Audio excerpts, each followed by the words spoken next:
It's my pleasure now to introduce our third speaker today, Andrew Giles. Andrew is somebody I've known for quite a long time in his work in the office here for MS Australia, and he's still part of MS Australia but is also the executive officer of the Neurological Alliance, and Andrew will explain in more detail what that is. But it's a, if you like, a peak body representing neurology specialist or autoimmune diseases, I think is probably how I would describe it. And they are hopefully, and Andrew will tell us this, very effective lobbying government for our benefit. So I look forward to hearing Andrew talk. Join with me in welcoming him. Hi everyone, thanks Nigel. I'm going to see if you can, do I need that? Yeah. Okay. Well, it's May the 4th, so the first thing I need to do is wish you all a happy Star Wars Day, and May the 4th be with you. It's also Audrey Hepburn's birthday. She would have been 95 today, I heard on the radio on the way here. So yes, my name's Andrew Giles, but please don't confuse me with the Minister for Immigration, Andrew Giles MP, who's the member for Scullin. We do occasionally, I get very interesting posts on my Facebook occasionally about people's visas, so I have to tell them they've got the wrong Andrew Giles. So Nigel's already started to explain what is the Neurological Alliance. So I've been working for MS Australia for 10 years in the advocacy team with Andrew Potter. For the last 18 months or so, though, I've taken on the role of Executive Officer for the Neurological Alliance. So the Neurological Alliance, it's not an incorporated association, so I'm lucky enough not to have a board or a CEO to deal with, but there are 22 not-for-profit peak or national patient organisations who are members. And we represent adults and children living with progressive neurological or neuromuscular conditions or neurological disorders in Australia. I'll show you the member list in a minute, which will give you a bit more of a sense of why we use that convoluted catch-all. As Nigel's already said, we're promoting shared issues and concerns for improved quality of life for people living with these conditions. Funding to support research, which you've been hearing about from Helmut, and also research into prevention, treatment, better management, ultimately a cure for these conditions. The board of MS Australia and our current CEO felt that we could, if MS Australia led the Alliance and funded my role to be basically the secretary of the Alliance, that would help our chances improving life for people living with MS.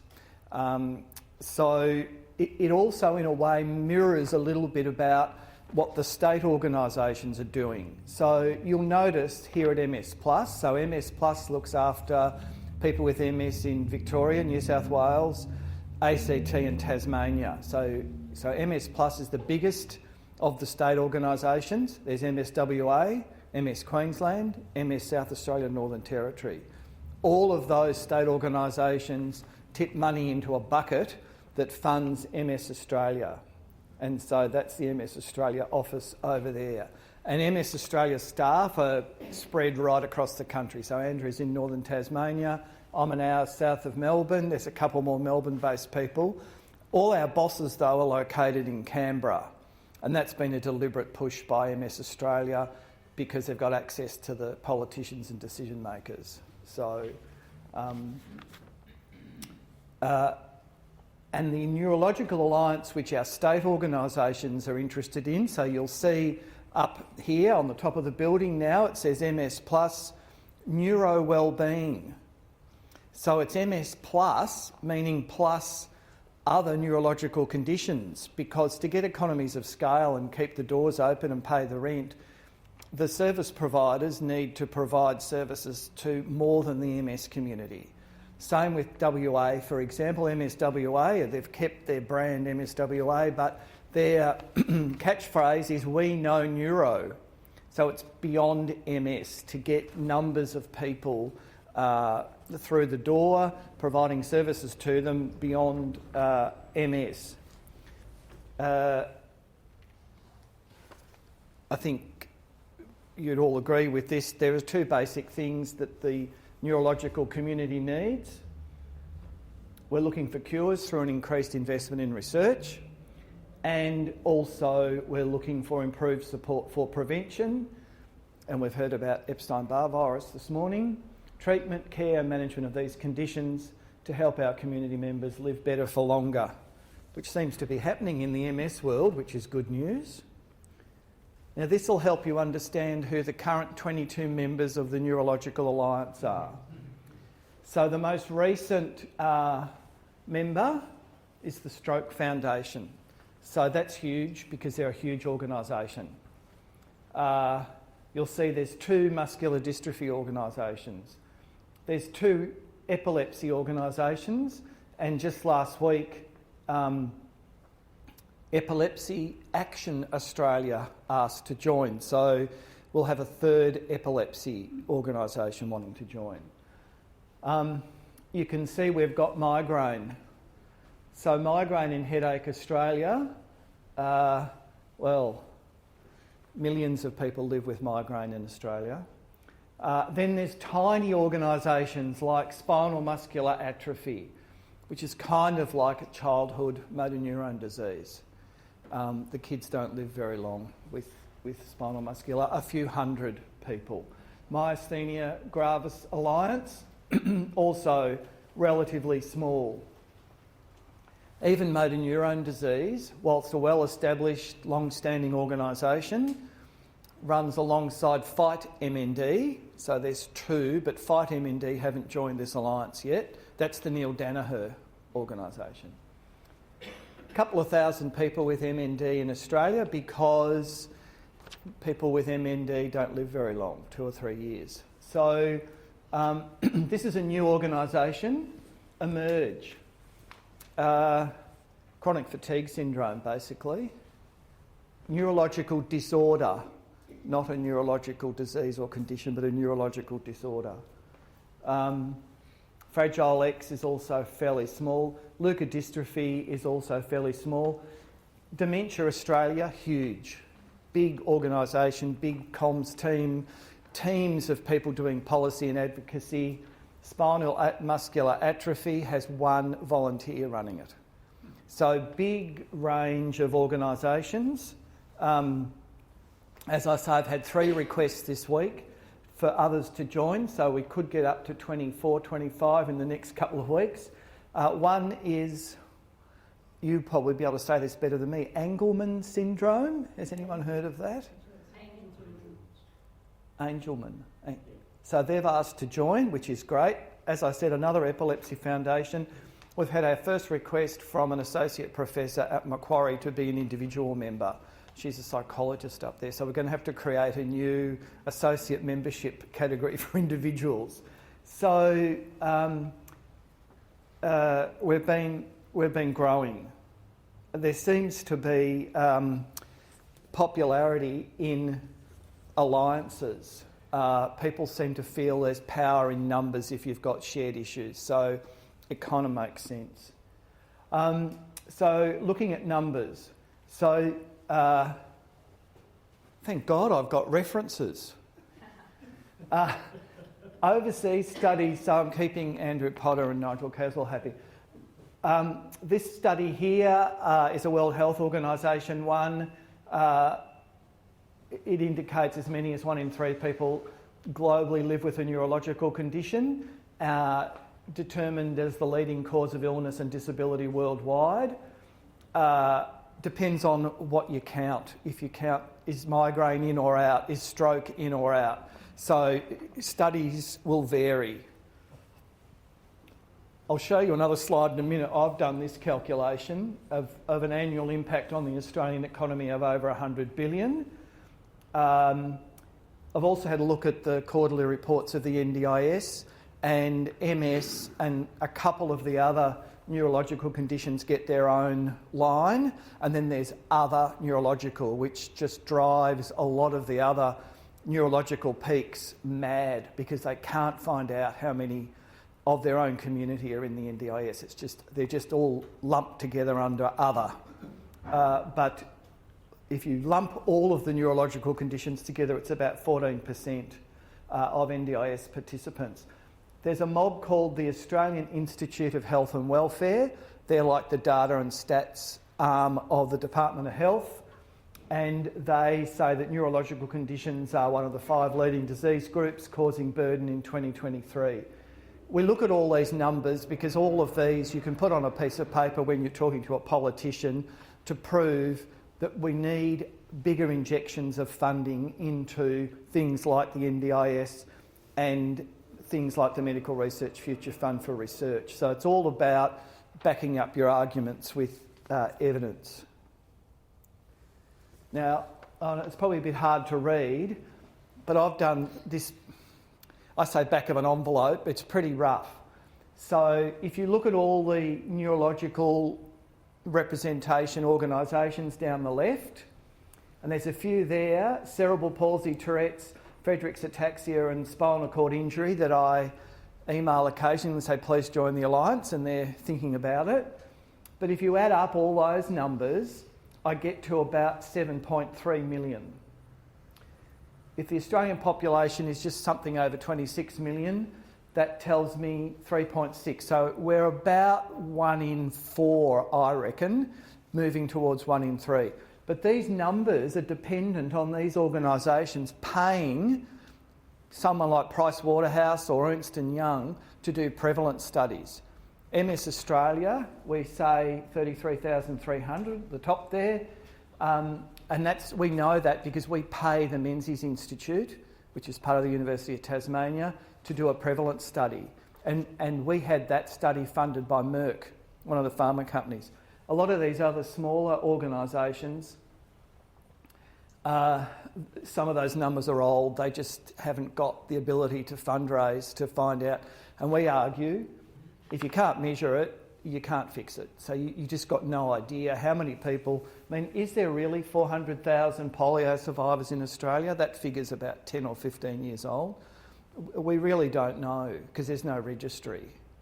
So the numbers are really important, and you'll see later where one of our lobbying activities is to get the Australian Institute of Health and Welfare to publish annually a big neurological data set so we can start getting the prevalence numbers. What do we do? Well, we got established back in 2010, and I've been acting as the Secretary of the Alliance since 2013. There was about 8 or 10 organisations back then, and we're now up to 22. So once again, it's this collective voice. We make submissions to inquiries, we issue position statements, we conduct events, and we make representations to government and other key decision makers. And as you can imagine, most politicians would rather see the chair of the Alliance, one person representing 22 organisations, than have 22 separate meetings. So there is a bit of power in the numbers, but you do have to coordinate to make sure you're all on the same hymn sheet, you're all arguing for the same things, and so that's part of my role. Some of the NAA members are providers under the NDIS, and they, like MS, the MS state organisations are, offering support coordination or allied health or other supports, and most do fundraising and philanthropic, seeking philanthropic money. That's an important sentence because the government is not keen on people with MS, for example, coming to an organisation and getting support coordination at the same time as that organisation is lobbying for other changes in the NDIS. They feel there are conflicts of interest occurring there, so we have to manage that very carefully about who's doing the lobbying and advocacy, so that when you come to MS Plus, and Andrew talked earlier about you talking to a support coordinator, is that support coordinator only telling you about the allied health that's available through MS Plus? And you can see that's where you get the conflict of interest. So we have to manage that pretty carefully. This is just a grab from the Neurological Alliance's website, and you can see there that so far in 2024 we've made a submission to the inquiry that's working on the New Aged Care Act. We've done a submission to the inquiry on the new chronic conditions framework from which funding will flow. There's also been a draft aged care bill. Health technology assessment policy. This is the system that's used to get new drugs onto the market. 15 drugs for MS are currently on the PBS. Sounds like there's a couple more coming through the pipeline, according to Helmut. They're very focused on getting more consumers involved. It's highly technical and people need training to participate in it, but we've been saying that there's been far too much power in the Department of Health and pharma companies, that consumers need to have a much bigger say in these processes for drugs that they're going to be taking. Every year and you'd imagine that we would be putting in submissions about the NDIS and how to fix it and improve it, and every year we put in a pre-budget submission. So they're the kinds of I suppose day-to-day work that I'm doing. So there's a submission due on the 17th of May because Bill Shorten's fiddling with the NDIS Act at the moment, and we've got a few things to say about that. These are the agreed common interests. We want more money for medical research. Some of the projects that Helmut were talking about are funded through the Medical Research Future Fund. We've argued that there needs to be a big neurological mission that would cause about 200 million to flow into research for neurological conditions, a lot of which would flow to MS. Under the NDIS, we said we want it strengthened, and we argued that one way to do that was to establish a neurological working group, because we constantly hear from people with MS and with other conditions that people have to explain their symptoms, explain what MS is over and over and over and over, and what that means. People in the NDIA hear, oh, this person's got relapsing remitting. Are you in the remitting phase? Oh, well, that means you haven't got MS anymore. You're cured, so you don't need an NDIS package. So a big educational piece is being done there. I've put a green tick next to that because 2 weeks ago the NDIA agreed to establish this neurological working group. So after 2 years of advocacy, that's going to happen. First meeting's on the 23rd of May. So we're yet to see what they're actually going to work on, but we put up 6 names from the Neurological Alliance. They said they only wanted 4. We said, well, we're giving you 6, and they agreed to the 6. So 6 organisations will be represented, which will be great.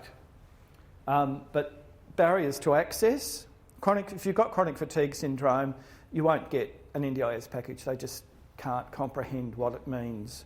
And a lot of people with chronic fatigue are bedridden. So big educational piece to do there.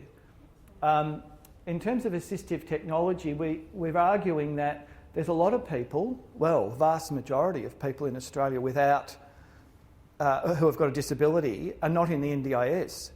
There's 5 million, 6 million people with a disability in Australia, and I think it's just ticked over 600,000 in the NDIS, so it's about 10%. Well, what's happening for the 90%?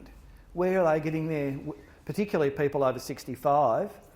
So we're doing some work with the Assistive Technology Alliance, and we're arguing for a single national funded assistive technology scheme, because at the moment there's about 100 schemes for people to access aids and equipment. So that needs to be sorted out. We talked about the neurological condition data gaps. The Institute of Health and Welfare are ready to produce a data set. They've already done one for dementia and for epilepsy. So we've said, well, another 20 conditions, please. They're ready to do it, but they need funding from the Health Minister. So we've got Mark Butler in our sights, and hopefully that will get funded. We keep on talking about age discrimination for NDIS eligibility. So if your disability needs come upon you and you've turned 65 in one day, well, you can't get into the NDIS. You have to have your disability needs met through the aged care system, which is difficult, very difficult. Say that again, what was the age? 65 is the cut-off. If you're 64 and you get an NDIS package, you'll keep it for life. Oh, they won't take it away. They won't take it away. 65. But if you turn 66 or 65 in one day, you can't get an NDIS package. But if you've got it before that... If you've got it before that and you're in, they won't take it away yes. from you. So whilst Helmut's talking about people living better for longer, that's actually a problem for people with MS, because if you're on a treatment and you're doing really well, and you're doing really well up until you're 67, you can't get into the NDIS. I have a tip. On a really shitty day with MS, register for the NDIS. Paint the picture of the worst case scenario that day. And get in. That is AR. That is part of relapsing and remitting, or good times, bad times. So, Yeah, you've got to be 65. If you're already more than 65, I'm sorry. which is the issue you've shared. Yeah. with. That's our issue with the over 65s being discriminated. Yeah. And we know too that the aged care system is capped and means tested. NDIS is not. So there's a huge equity discrimination issue. Yes. Andrew, I see an issue with the number of 65 because the current age of retirement is 67. Mm. So why has not been 65 been kept up to date with at least that? Excellent question. Good question for Bill Shorten and Mark Butler and the Prime Minister, and we keep arguing about that. We know that if everybody with a disability who's over 65 went into the NDIS, it would blow the budget. However, and we're saying through all the reforms they're conducting, you should be moving to make the systems equitable.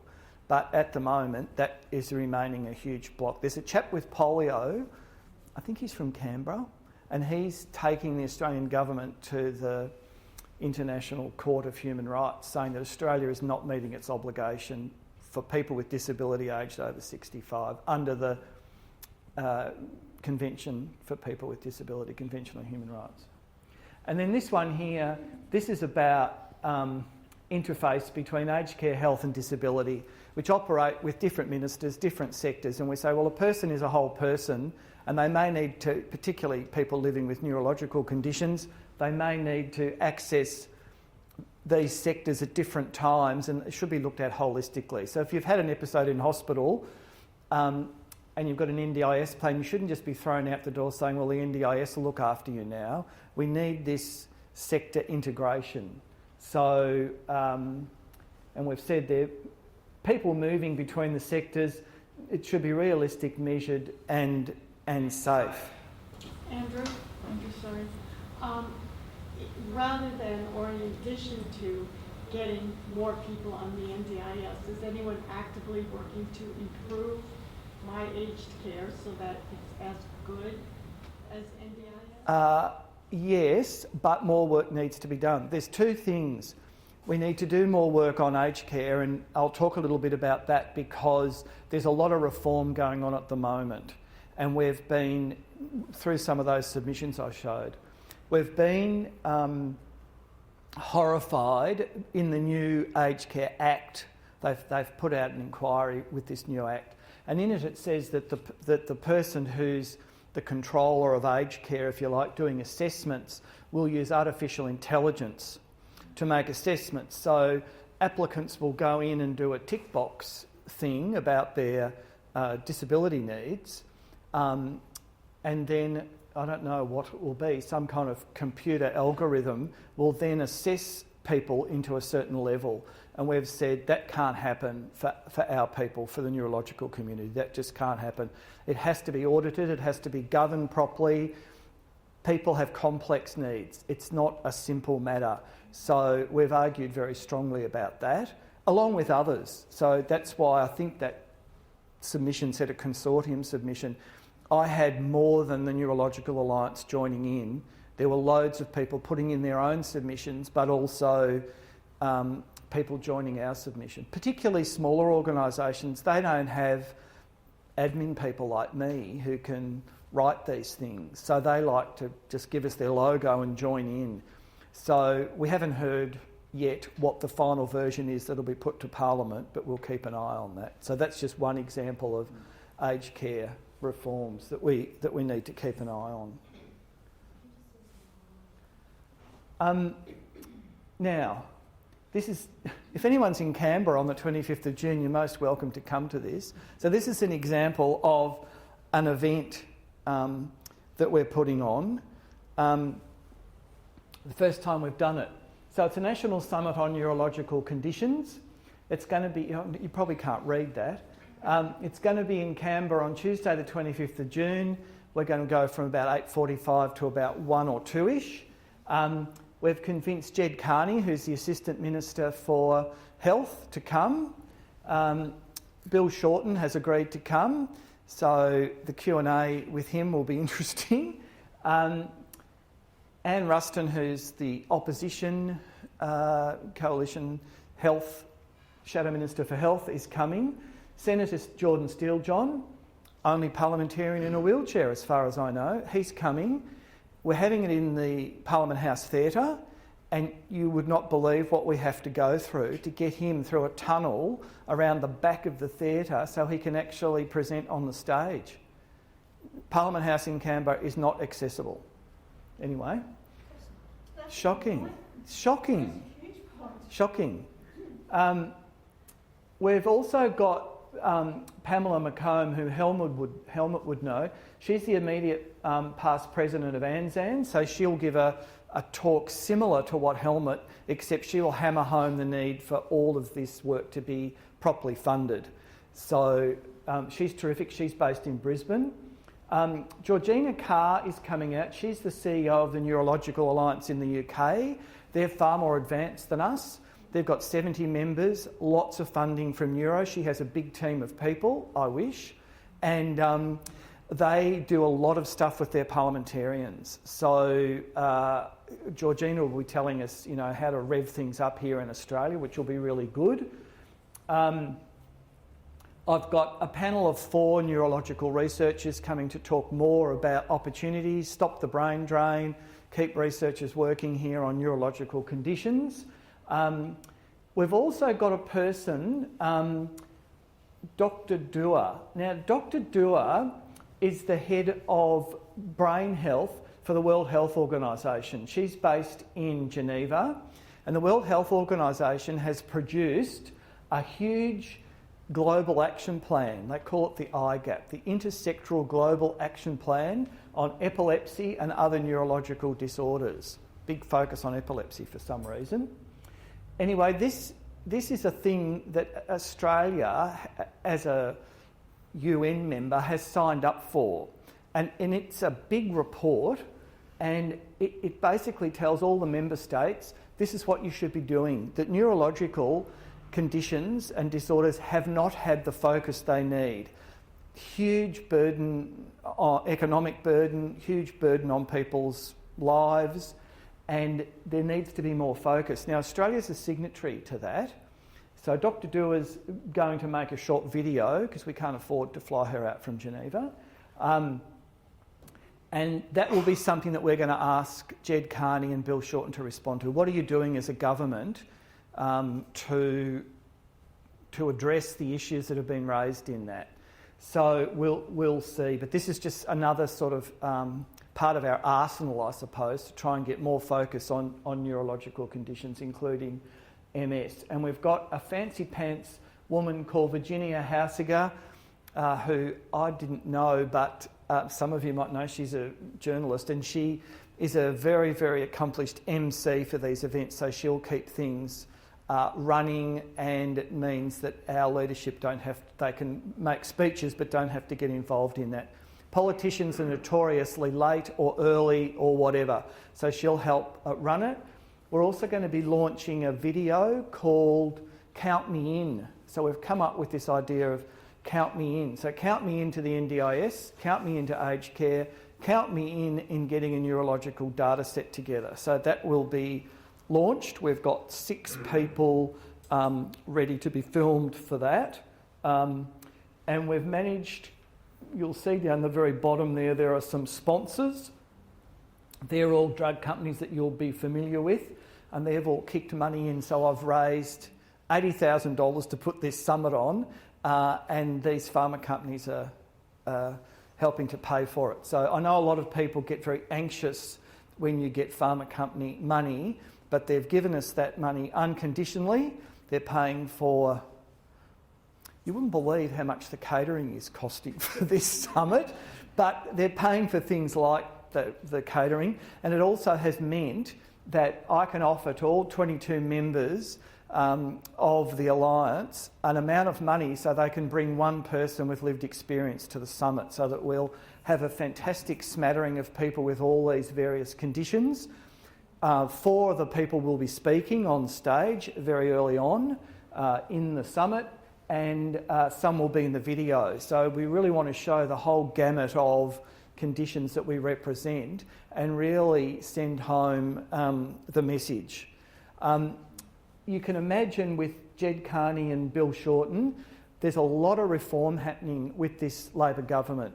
Aged care, in my view, got into a really parlous state, and the focus has really had to be on safety. There were so many, and there continues to be, so many terrible things happening, particularly to people who are in residential care. And they've got to put a stop to that. And they've started to do things like making sure there's a nurse on call, etc., etc. So big shake-up in aged care, but we have to keep an eye on all of the changes in the legislation and the guidelines and the rules to make sure that it doesn't make things worse, because there's implications for every bit of change. Same thing with the NDIS. Bill Shorten has been conducting a review that's gone on and on and on, and we've had the Disability Royal Commission. Hundreds of recommendations that have to be addressed. And are they addressing them? Well, kind of. So we have to just keep up the pressure all the time.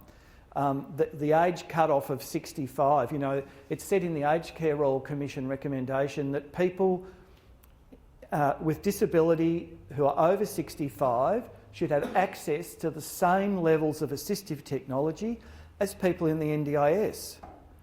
Well, the government's agreed to that recommendation, but there's no sign of them implementing it. So we've just got to keep pushing them and pushing them. So we're grateful that they're coming to speak. Mark Butler's not, but she sent Jed Carney. And you just can't take your foot off the accelerator at all.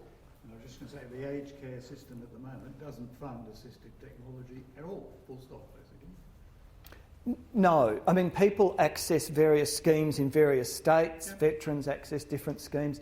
And yeah, the crew at Monash Uni who were involved with the Assistive Technology Alliance, they came up with the 100+ schemes that people are trying all over the place to try to access. So, and you get up, you might get funding for something, but you've got long waiting lists. So we're constantly sort of keeping our eye on every single one of these issues. So, and this government, of course, as you'd expect, a new Labor government, they're reviewing everything.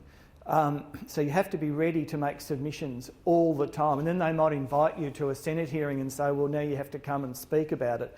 So you have to just not take your foot off the accelerator for a minute with all this big variety. But the good thing is there's 22 members, maybe soon a few more in the Alliance. So I've got lots of helpers. There's lots of people out there who help me write submissions or give me little vignettes to put in them or stories of people with lived experience. So that's the power of being in an alliance. The other big thing you probably won't hear in the news, because it's not a very interesting topic, but the federal government has really made it clear that they're moving away from disease-specific rules and regulations. So, for example, with the NDIS, at the moment, they have lists. So if you've got motor neurone disease, you're on list A. That's automatic. As soon as you're diagnosed, that's automatic, and you're under 65. You're automatically in the NDIS. If you've got MS, you're on list B, which means further investigation of functional impairment. It's not automatic. And I think there's 4 lists. They're going to get rid of those lists altogether, and the assessment will be on the basis of functional impairment. The same will happen with aged care assessment, even if it is done by a robot, we're told. It will be on the basis of functional impairment. So they said you can stop banging on about MS diagnosis or MND diagnosis or Fragile X, and we keep saying, but you need to understand the diagnosis so that you get an understanding of what's likely to happen to that person and what their needs are likely to be. You know, most of these conditions don't have a cure. The MS doesn't go away. Fragile X is a genetic thing. It's not going to go away. So don't imagine that at any point in time you can meet that person's needs. They will change. Their diagnosis won't change. So we're having a little bit of a tussle to say you might, and we probably agree that it should be based on functional impairment, but that depends on the good day or the bad day. And we don't want to get to the situation again with people, for example, with Parkinson's, who were advised by their peak body, if you're having a meeting to get into the NDIS, stop taking your medication. So for a few days your tremors are really bad, and hopefully those are the days that you're in meeting with the NDIS so they can see the really visible symptoms that you're dealing with. Well, you can't do that with MS. So that's the kind of perverse results that you get with these sort of one size fits all systems.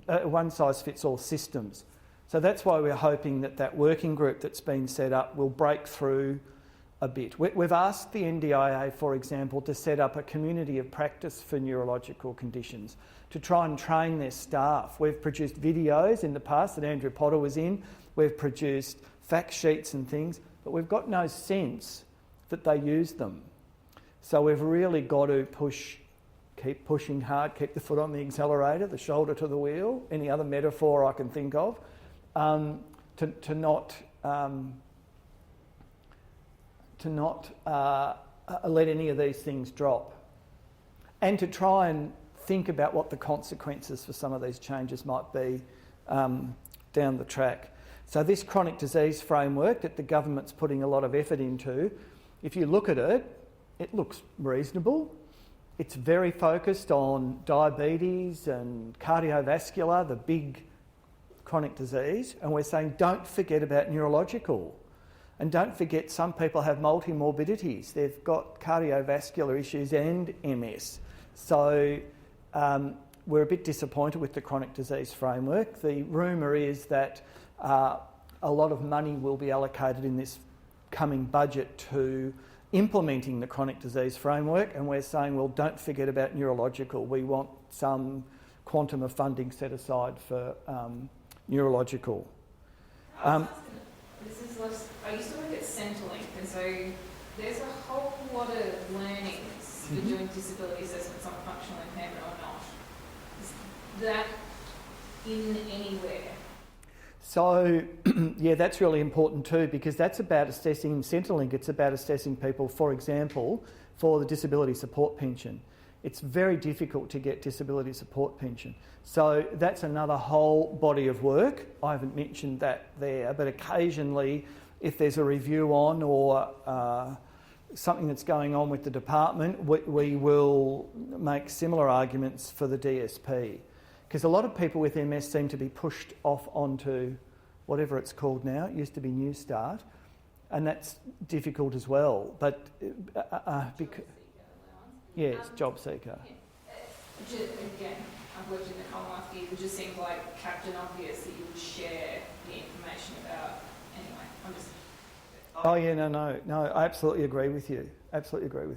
Yeah, because we work with some lawyers too that help with a lot of that disability support pension stuff, and we have in the past. So we tend to put submissions in that have got that legal overlay, and we've participated in a couple of Senate inquiries on disability support pension, because often groups. Same staff. We all moved from Centrelink to the NDIA. Yeah, that's right.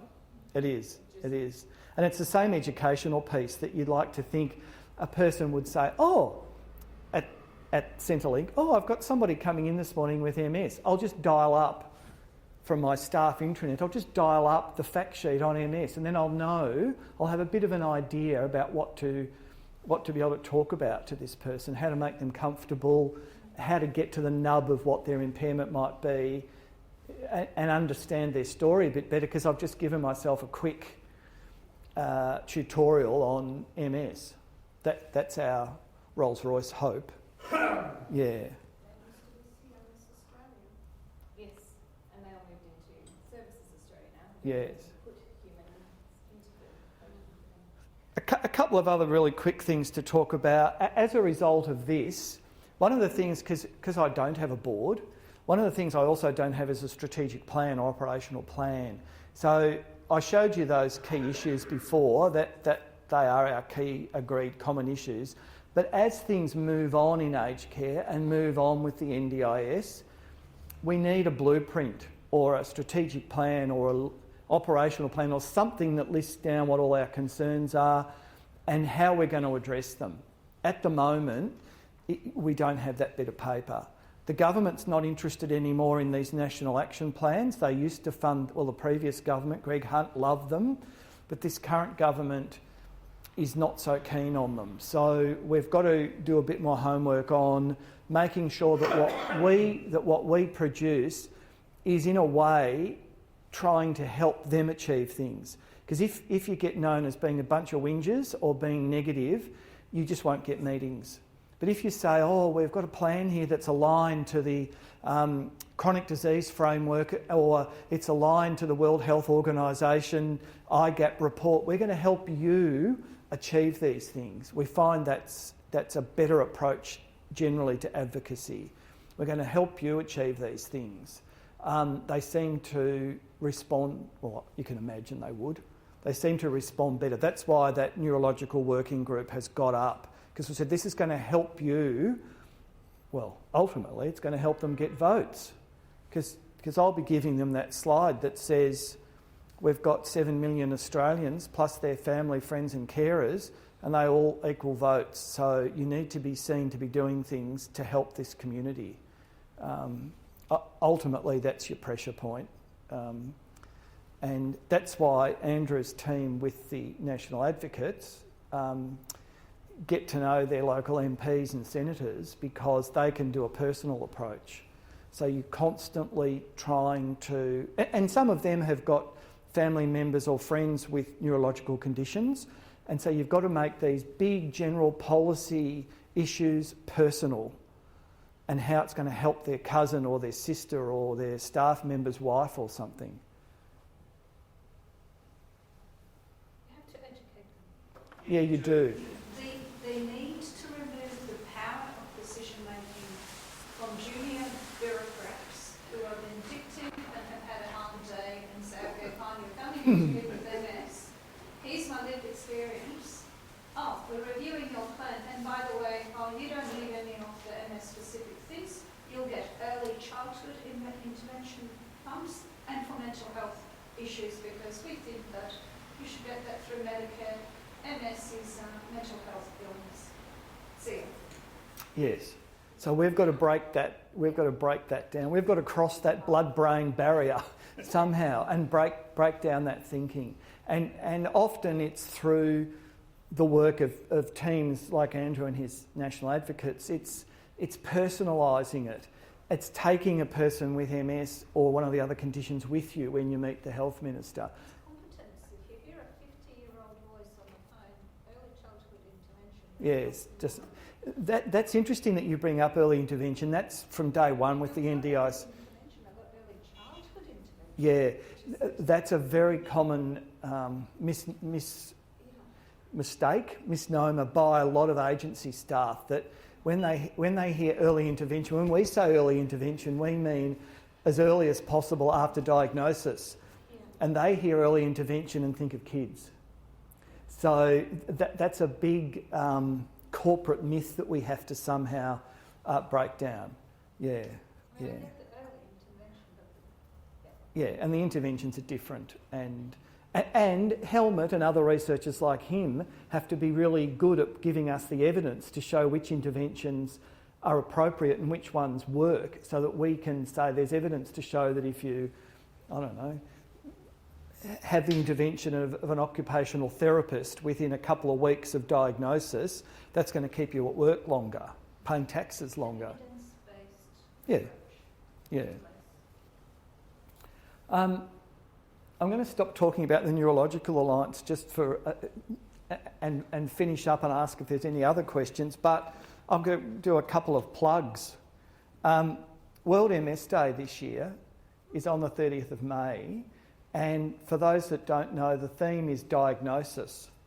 So you'll see that there's a bit of a study being run out of our advocacy and comms team in Canberra on time to diagnosis. And I think the early results are, on average, 3.8 years. So I'm sort of interested in that. I thought it might have been longer, but 3.8 years they've come up with. So if you have a look at the MS Plus and MS Australia websites, you might be able to put some comments in there about your own diagnosis journey that would be helpful to them. Those results will be out soon. And of course, what they're looking at are barriers to speed up that diagnosis. So getting GPs better educated, getting people's symptoms believed. You know, I think it's a gender thing. 75% of people with MS are women, and women often go to the doctor and talk about all sorts of symptoms. I'm hoping we've moved away from have a Bex and a lie down, but I really feel that there's a gender issue there. And getting people to be able to be believed, I think, is a real issue. Because we know that the faster after you're diagnosed you get onto some treatment plans, that will slow your progress for disability. So that's in the brain health report. There's lots of evidence for that, but there's that gap at the beginning about time to diagnosis. And in Australia, we've not had any comprehensive studies that tell us what that timing is and if it's getting better or worse. And part of it could be to do with access to MRI machines. I mean, Helmut was talking about these MRI machines that can find that iron ring. Well, I'd love to know if every clinic in Australia that's got an MRI machine has got a modern MRI machine that can actually take those pictures, and I suspect not. So I think there's a bit of an issue there about making sure the MRIs are the latest and greatest. And associated with World MS Day, of course, it's May now, so the May 50K's on, and there's a big event on Albert Park Lake on the 19th of May, the walk, run and roll that I think a lot of you might already be involved in. But that's just a plug for a couple of those events. I might stop there, and if anyone's got any questions about what the Neurological Alliance is up to, or you can always email me, andrew.giles@MS Australia. I'm still employed by MS Australia to do this work, so you can always get me at MS Australia. Thank you very much.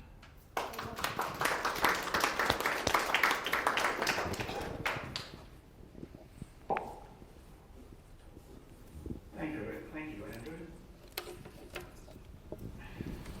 I think it's fantastic that an organisation like the Neurological Alliance is out there working for us, because I'm quite sure that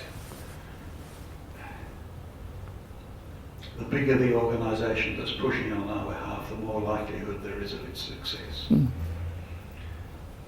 So, and thank you for telling us exactly what the Neurological Alliance does.